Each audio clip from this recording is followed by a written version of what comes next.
দাঁড়াও দাঁড়াও, স্কিপ করো না, ভিডিওটা পুরো দেখো। ভিডিও বানাই কেন বলো তো? তোমাদের জন্যই তো। আর তোমরা যদি স্কিপ করে দাও বা লাইক কমেন্ট না করো, তাহলে আমি কীভাবে নতুন ভিডিও বানাই? পুরো এক্সাইটমেন্টটা তো চলে যায়, তাই না?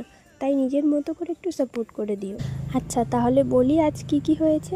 বিকেলবেলা সবাইকে নিয়ে খাচ্ছিলাম তরমুজ, তারপর টিউশনটা কমপ্লিট করাই আর রেডি হইতে লাগছিলাম, কারণ আজকে ছিল একটা বিয়া জামু কইয়া 7টার থেকে রেডি হওয়া স্টার্ট, যেটা শেষ হইলো প্রায় 8:30টায়। কারণ একবার এই ড্রেস পরি সেই ড্রেস পরি, ইন দি এন্ড এটাই পরলাম, কারণ গরমের জন্য। আর কাকেই বা দেখাবো এত ঝকঝক পইরা?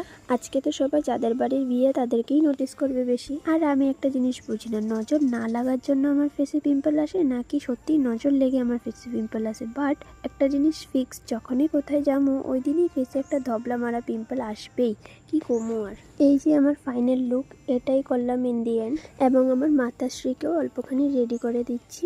তারপর আর কি বেরিয়ে পড়লাম বিয়ে বাড়ির উদ্দেশ্যে। তো সেখানে গিয়ে মা প্রথমে ব্রাইডকে গিফটটা দিয়ে দিল, এবং আমি ক্লিপ নিতে ভুলে গেছি। তারপর সেখানে গিয়ে কিছু সময় বসলাম এবং এদিকে সেদিকে আমি ক্লিপ নিচ্ছিলাম।